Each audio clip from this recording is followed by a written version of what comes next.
As we all know, BFDIA has finally ended after 13 years, and in its unexpected revival, everything has changed, as well as severely dehyping Evo Leafy. More on that later, but I'm gonna do an honest review on the revival of BFDIA, and it's had a lot of pros and a lot of cons. But I'm also really curious how IDFB is gonna turn out. More on that later as well.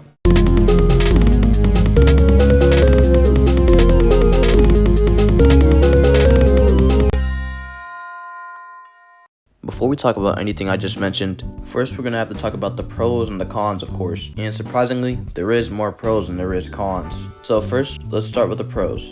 And the first one is how obviously well animated BFDIA has become. You look at this clip from the first episode to the clip from BFDIA 25, the last episode. Because BFDIA at first was entirely animated by Carrie and Michael, and now we got both of them and the whole team. Not to mention how complex the challenges are to animate compared to the old ones. The challenges alone have also boosted BFDIA's quality a whole lot compared to the old challenges. Another pro is also how long the new episodes are. They used to be more like 10 to 20 minutes compared to like 20 to 40 minutes now. And the fact that episodes are longer now also gives more characters room to develop and get better. Because in pre-BFDIA revival, some characters were just bland and boring. Nothing like really stands out about them. Me, wanna join?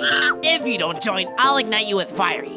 Which also leads us to our next pro. The characters are written better, kinda. I say written better because a lot of them got more screen time after the revival, which made them way better than they used to be. Ice Cube had an actual use, Bombi got more than 3 lines every episode, Rocky had an actual line, Needle had the whole winning for herself thing because she was tired for trying to please Free Smart and Low Bunch. Pen had her old little evil thing, which was only really that good in BFDIA 18. Gelatin sadly turned into a complete idiot, which ruined his character, which I liked a lot. And Nickel harnessed a storm. I don't know what the season is, but I like it because of how random and chaotic it is. Let me just show you guys a few clips real quick. Why is this locked?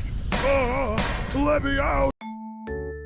And another pro, which I think people actually don't talk about that much, is the filler episodes. I feel like those set up competitions really well, and also it sets up IDFB as well, and it helped us get to BFDIA 25. BFDIA 13 showed us how the contestants trapped in the LOL got the new assets. It also showed that Firey is the one who recovered Leafy, which wasn't really a surprise. But nonetheless, it was a really fun episode though. And BFDIA 19 sets up BFDIA 20 perfectly, because it shows Leafy appearing multiple times, and then she actually got a lot more screen time next episode. And BFDIA 21 is one of the most underrated episodes in my opinion. It shows how Pen and Leafy interact this season, and also slowly builds up to revealing that she's the new host. But that was kind of expected in my opinion. Didn't ruin the episode in any way though. But before we talk about the cons, I just gotta talk about how smoothly they set up IDFB. I mean, there might still be like a few plot holes, but I'm not really sure what they are, so I'm not gonna talk about them. In BFDIA 25, they revealed to us why Firey was in the air, just in that cage. He distracted everyone from taking Leafy, so he stole the farm chunk, which I don't know why they cared about in the first place. Just genuinely look at it. And back in BFDIA 13, they showed that Firey recovered Leafy, and that's why she's still alive. And in my opinion, that was kind of a perfect setup. Now let's talk about the cons. The first one I think is sometimes the humor. I feel like earlier BFDIA had a little charm that the new one didn't replicate, but it still made the show better. But sometimes the humor just felt like dumb. Sometimes it was really funny, sometimes it was dumb this season. And sometimes they use some crazy choices of words which I've never heard before. My plan worked, and now I'm free from the trash compactor. Congrats, my boisterous boy T. But it's not too bad where it ruins my experience. And the second con is how different some characters felt, like a little too different. Like Nickel, he completely abandoned his pessimistic nature and turned to more how he acts in like TPOT. I don't think they should have did that in BFDIA, and we should have waited up until like, I don't know, IDFB. Gelatin's character changes felt like a huge waste of potential, like a huge one. Like he's always been dumb, but he used to be more like funny to me. And he was also like slightly useful. And I didn't think I'd be happy when he got eliminated, but I was happy. And now the third con, which really isn't that bad, is the recommended characters. Sometimes they're fun, sometimes I think they add nothing to the episode. That's about it. And I'm gonna sneak Evo Leafy into this con section because I feel like she was a big letdown, like a really big one.